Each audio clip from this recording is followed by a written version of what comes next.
You guys all have your phones on airplane mode?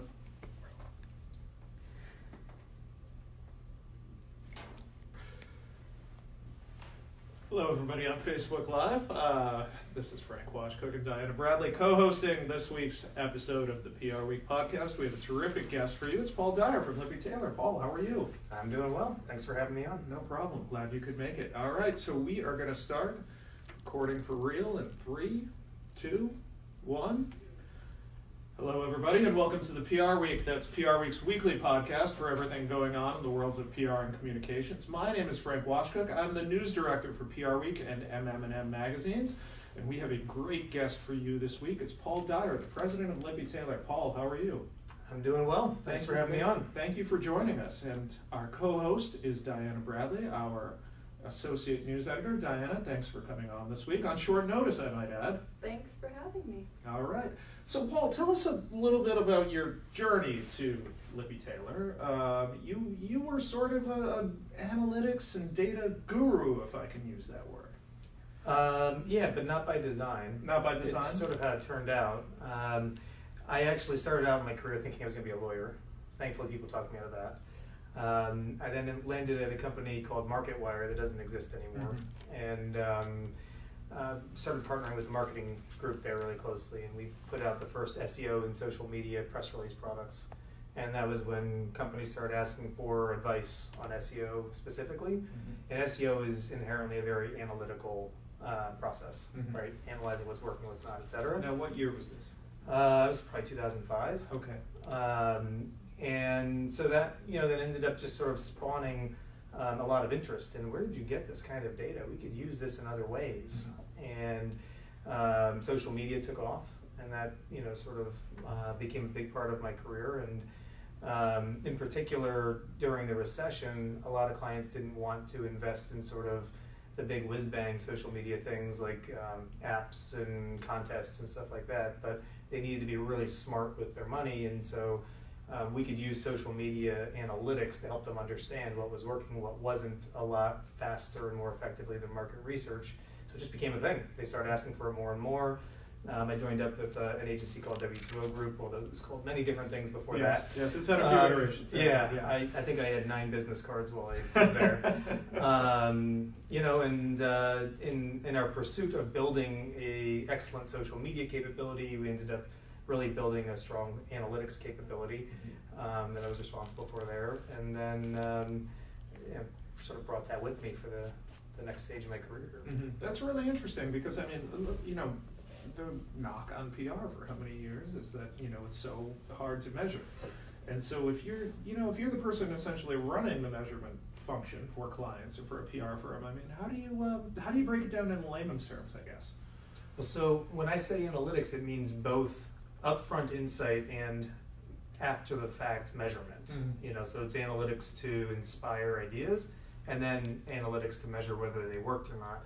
And in fact, most of the emphasis goes in the upfront. Doing analysis to make sure the program works well. On the measurement side, most clients expect you to just tell them whether it worked or not.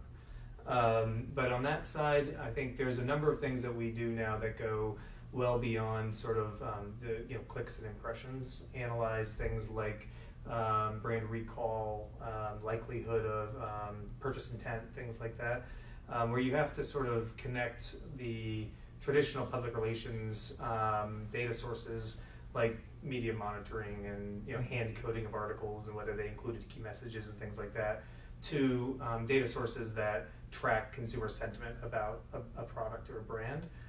And if you can make those connections, which takes a trained statistician in the middle, then you can actually prove that PR has impact. And it's never quite as clean as what Nielsen does for advertising, if you believe what Nielsen does for advertising. But it does tend to prove 2 things. I think of it as almost the bookends of PR programs. There's like the immediate daily impact. Like, we had your product on Good Morning America today, and it was therefore your biggest sales week ever.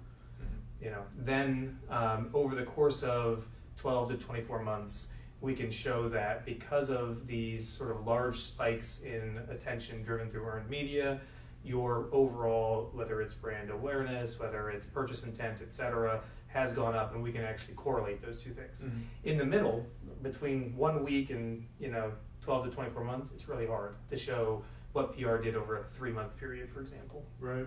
And what are your clients asking from you? I mean, what are the key learnings that they want somebody like you to tell them about?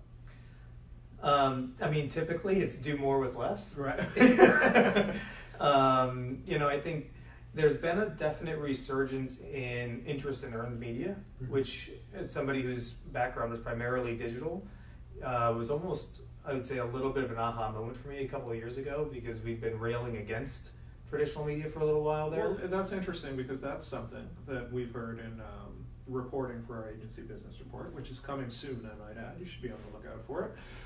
But that a lot of agencies have seen a resurgence in demand for That's earned right. media services. So, But a lot sorry. of that, I think, is because the earned media is now driving digital engagement. Right. So if you don't want to buy the ads on Facebook, the second best way to reach people now is through news articles. Mhm. Okay, so tell me a little bit about what does somebody in your role, I mean, we know what an agency president does generally, but somebody who's data and analytics focused like yourself, what does your day encompass? I mean, how much time do you spend looking at, I imagine you guys sitting there looking at something that's like Neo looking at the Matrix, and there's like things trickling down a screen, and you know what they mean, and maybe somebody else doesn't know what they mean.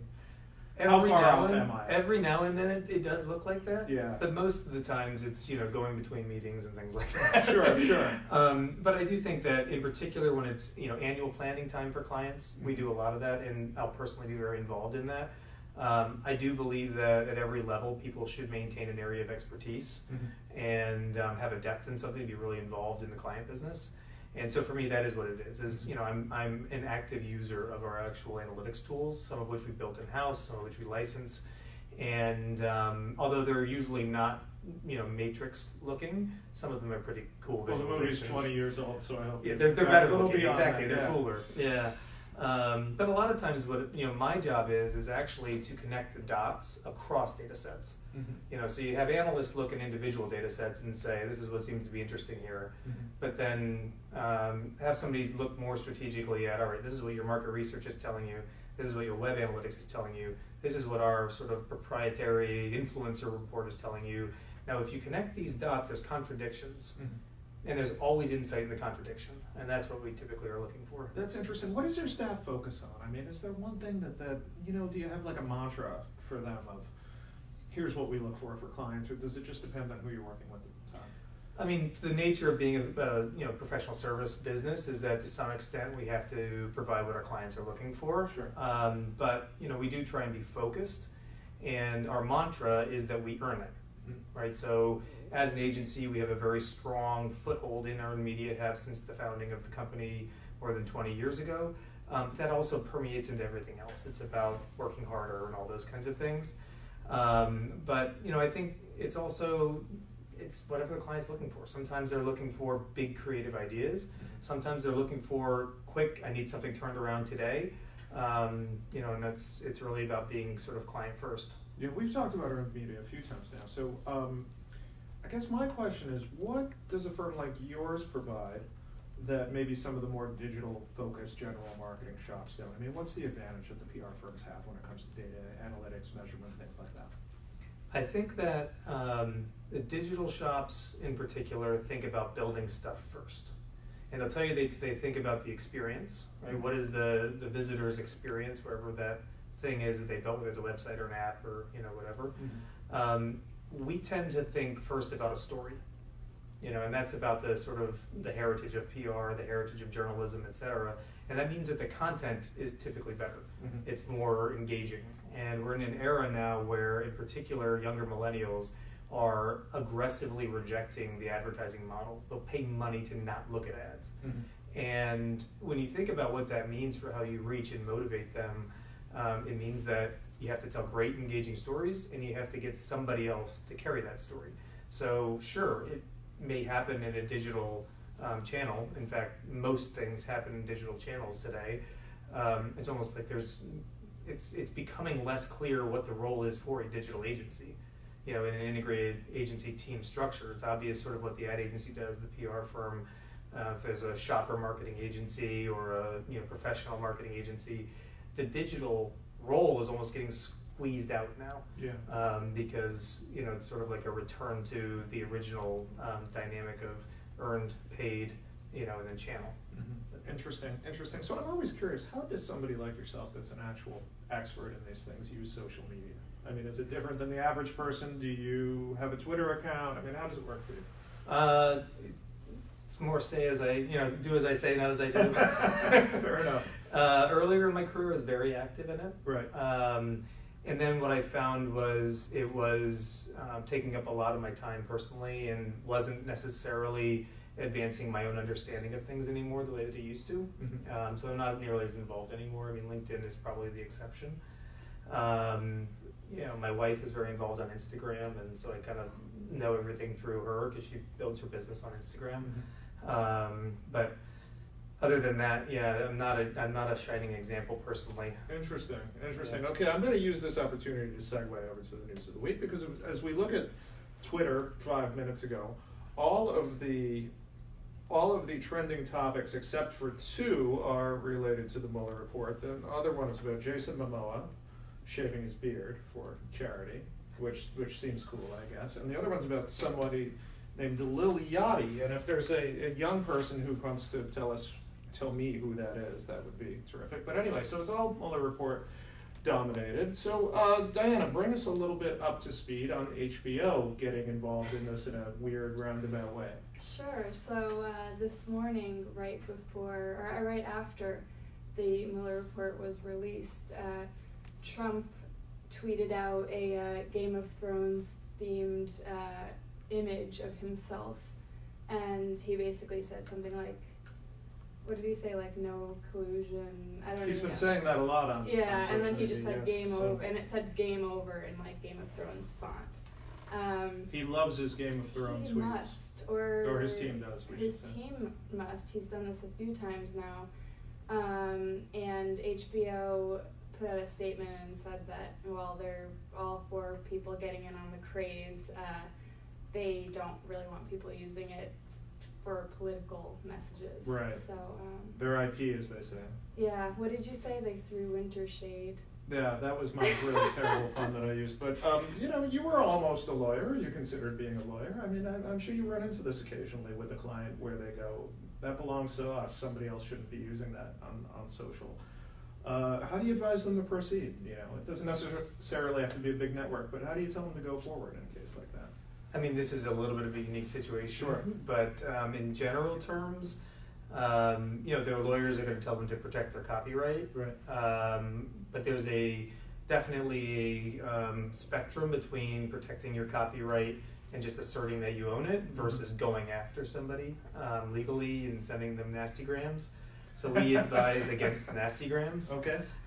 In particular, anything that could then be used, and shared online in a way that just says, "Oh, look, this company is coming after the poor little, whoever." Mm-hmm. And that if you're gonna do it, to make sure you use as human of language as possible, Right. and explain why you're doing it, because most lay people don't understand copyrights and trademarks, and if you just say, "Hey, look, if we don't assert our right for this, we could lose it." Right. Sure. So we have to just remind you this belongs to us, and we put a lot of effort into making it a great brand, and that's why you're aware of it. And we appreciate your support, but don't use that trademark. Right. Nastygram is a great term. Nasty That's gram. I've terrific. heard that before. Yeah. I'm gonna steal that one. Which Please, hopefully with won't your be- winter shade. yes. So, but that wasn't the only brand. Well, you could say Donald Trump, the brand, wasn't the only brand getting involved in the Game of Thrones mania Sunday and into early this week, right, Diana? Certainly not. Pick a so- favorite, Diana. Which of the brands that jumped on the Game I'm of Thrones probably not the mania best this year? person to I do think this. I heard there were more than I- 100. More than 100. Yeah. That's something. I can give you some of the numbers. So, so I talked to a Twitter VP of U.S. Client Solutions, J.P. Mayhew, and he told me that the premiere of the show's 8th and final season was the most tweeted about episode of the show ever, with more than 5 million tweets. That's roughly 10 times what the most tweeted show usually gets. So that's insane. And basically like everybody was on this. There was loads of Except brands for you, tweeting about it, but we'll get to that. Except for me. Yeah, I'm out of the loop on Game of Thrones. I'm like the only person who doesn't watch this show, and Frank likes to make fun of me for it. But yeah, there was some brand highlights were Oreo. They garnered some impressive results with their Game of Cookies video.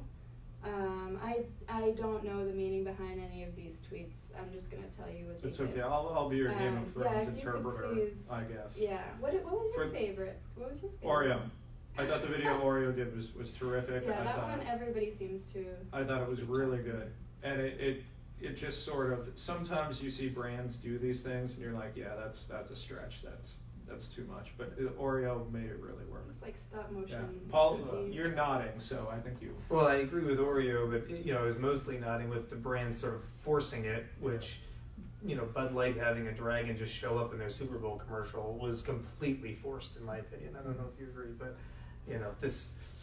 that came out of nowhere, and it was like, sure, you've had a Dilly Dilly King in your commercials for a while, but why is there suddenly a Game of Thrones dragon? It's just too forced. Mm-hmm, mm-hmm. Yeah. But I liked how Oreo did it with the map kind of rising and moving, and I thought it They really do a worked nice for job. them. Yeah. Yeah, they got.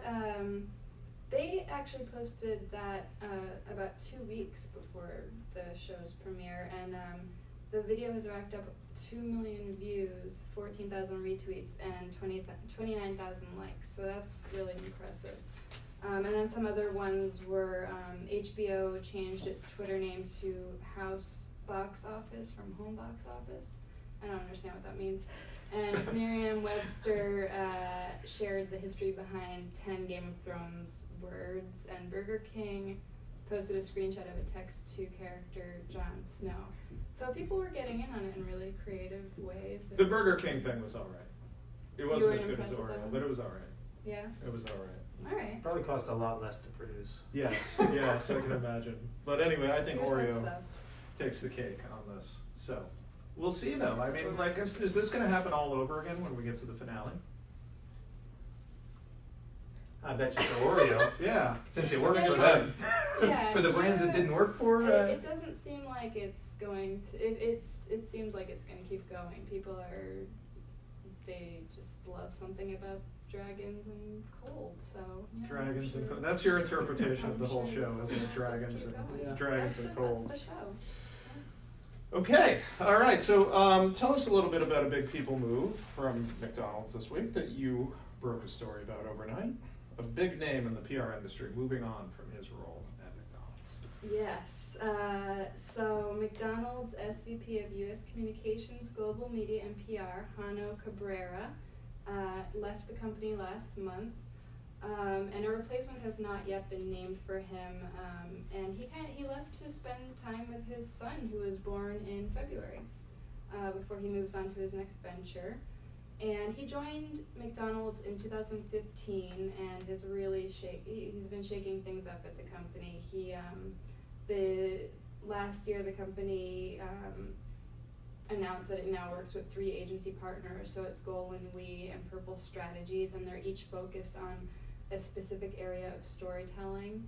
And McDonald's had principally worked with Golan since like 1956, so it was a big And Hanno's change. really the hands-on guy there at McDonald's, He isn't he? really The guy is, that yeah. manages the agency relationships and things like that. Yeah, So- and he also changed up like the in-house comms Yeah. function, and now it's made of subject matter experts. So yeah, he really changed up a lot of things. And fun fact, I remember Hanno from a past life when he was working for the Democratic Party and was working for, I believe he worked for Al Gore years ago. But I actually remember covering and chatting with him going back to, I think, the early 2003, 2004-ish. So we will be keeping an eye on... The Post? Yes, when I was at the Connecticut Post. So we'll be keeping an eye on him and where he lands next, for sure. Okay, tell us a little bit about brands, and specifically one video game brand that has been chipping in Notre at the Dame. response to the terrible fire at the Notre Dame Cathedral in Paris. Yeah, so a really unexpected brand kind of became the center of the conversation around the Notre Dame fire conversation earlier this week. and that was Ubisoft's Assassin's Creed Unity game. I guess people realized that the game, which is set in Paris during the French Revolution, features a realistic 3D model of the cathedral, and basically people found that this could help with the reconstruction of the cathedral. So in response to that, Ubisoft said that they will be donating towards efforts to help with the reconstruction, and they also said that they are giving people the ability to play the game for free. So There's been some backlash towards some of the brands that have said they're planning to donate. Like Sanofi, the pharma brand, has experienced a little bit of backlash online about people saying, yeah, well, why don't you take this money and just lower the price of your drugs or things of that nature, you know? So yeah, there's been a lot of backlash, like people saying, why aren't you putting money towards other things? Why this? Why specifically this? Another person that received backlash in relation to this was Ted Cruz. Yesterday. Oh gosh, what did Ted Cruz do? Tell us. So yesterday, Disney announced that it would be donating to help the cathedral, and Ted tweeted out. He tweeted out, "Oh, wonderful! Will we see Disney princesses in the stained glass?" And immediate backlash, of course. That's a pretty lame joke, Ted. Yeah. So he needs to focus more on growing his beard out. definitely. It's an impressive beard, but he should focus on that instead of the lame jokes about Disney. Yeah, people seem to like his beard. And they do. Yeah. It's colorful. All right. One of his better actors. All right. Tell us a little bit about what the March for Our Lives organization was up to in Times Square this week.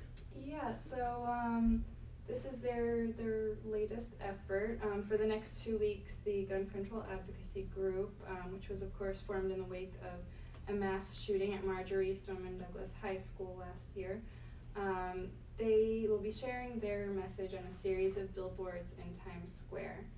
And that will run until the end of April, and they're meant to be accessible to those willing to fight for safer communities, schools, concert venues, places of worship, and everywhere the threat of gun violence exists. So Brendan Duff, who is an art organizer from March for Our Lives, he actually wrote a really great op-ed that you can see on our website, just all about the billboards and just what they have coming up now. But the main message of the billboards is basically like, enough, we want change, and in reference to the nation's gun violence epidemic. They also do a really nice job of connecting it sort of to the human impact and the idea that this could happen to anybody. Yes. And it's amazing. Brendan's 21 years old, I think. When you think about somebody who's really, I don't know, way ahead of his time in terms of making an impact, it's pretty impressive. And of course, David Hogg was at the PR Week Awards this year to accept the Communicator of the Year award, and he's a tremendously impressive speaker, a really impressive guy. So yeah, and that video is on our website. Not plugging it necessarily, but just saying he's a very impressive guy and a great speaker on this topic and the need for gun control. Okay, so tell us a little bit about Nike's quick work to catch up with Tiger Woods winning the Masters. Sure. So Nike released the commercial starring Tiger Woods right after he won on Sunday. The green jacket, they called it. Do you His win fifth. Yes, his fifth. When you win the Masters, they give you a literal green jacket. Oh. You have to keep it there, evidently, though. You don't get to take it with you and wear it to weddings or whatever. You have to keep it in the locker at Yeah. Augusta, right? Which is kind of a downer. That is a downer. Yeah. Interesting. But yeah, they released this commercial, and the text over the commercial was to think a 43-year-old who has experienced every high and every low and has just won his 15th major is chasing the same dream as a 3-year-old. And it was very emotional. It was a comeback story, and social media analytics firm Talkwalker, said that just in the first 48 hours after airing the ad, Nike received 494,200 mentions and 2 million engagements. across all social. Impressive, platforms. and it was definitely heralded the days after, on Monday and Tuesday this Well, week. you know, Yeah. CNBC said that Nike's stock price went up Yes. $2 billion. Wow. Yes, that's a great So stat. That's They even probably better. care more about That's that even than better. social media likes. But Yeah. But you know, two things about that. I mean, number one, they stuck with him.